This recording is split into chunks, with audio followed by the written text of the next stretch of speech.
Hello, it's really good to have you here one more time as we are traveling together through each book of the Bible and learning a little bit more about what they bring to our lives. And today we are going to study two books together, Judges and Ruth. We're going to study them together because maybe you didn't know, but these books were originally just one book and they were separated a little while after they were written. And this happened because Ruth lived during the period of the Judges. So let's dive in and see what each of them has to teach us. The book of Judges covers about 400 years of history, and it starts where Joshua, the previous book, ends. The first judge was Othniel, who was Caleb's son-in-law. As you must remember, Caleb was Joshua's partner, and they inherited the promised land together.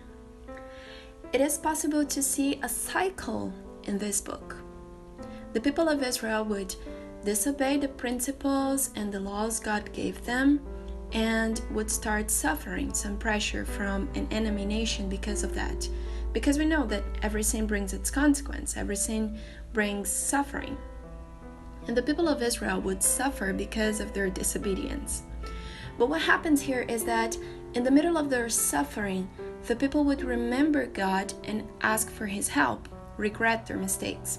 The people would ask for forgiveness for their sins, and God graciously would listen to their prayers and send someone to set them free and end the oppression.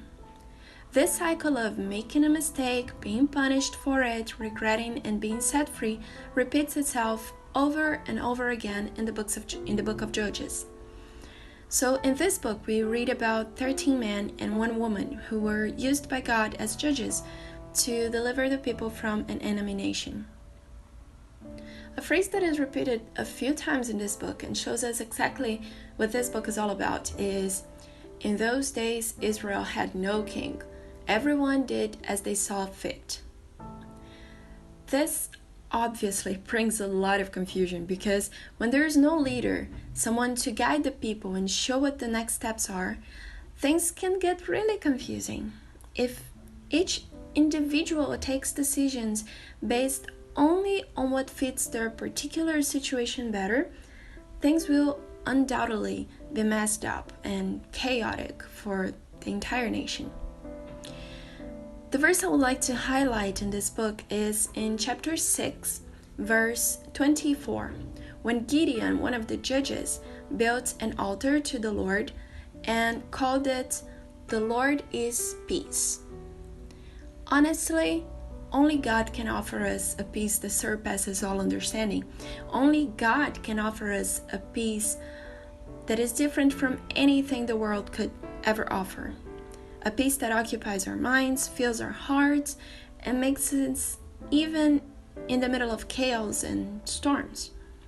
This peace is the peace the world needs, the peace that we need, and also that we need to live to be able to share with other people. Because the Lord is our peace. Now let's talk about the book of Ruth. The book of Ruth highlights an important and beautiful love and faithfulness that exists between a mother and a daughter-in-law. It's the story of Naomi and Ruth, which remain faithful to one another despite having faced the death of their husbands. Despite Naomi having moved to a different city because of hunger, they remained together even during hard times. And this is a big example for us because when we face difficult times, we should remain together as a family. We should love and honor those who we share the house with. We must respect them, love them, and never let them go even in difficult situations.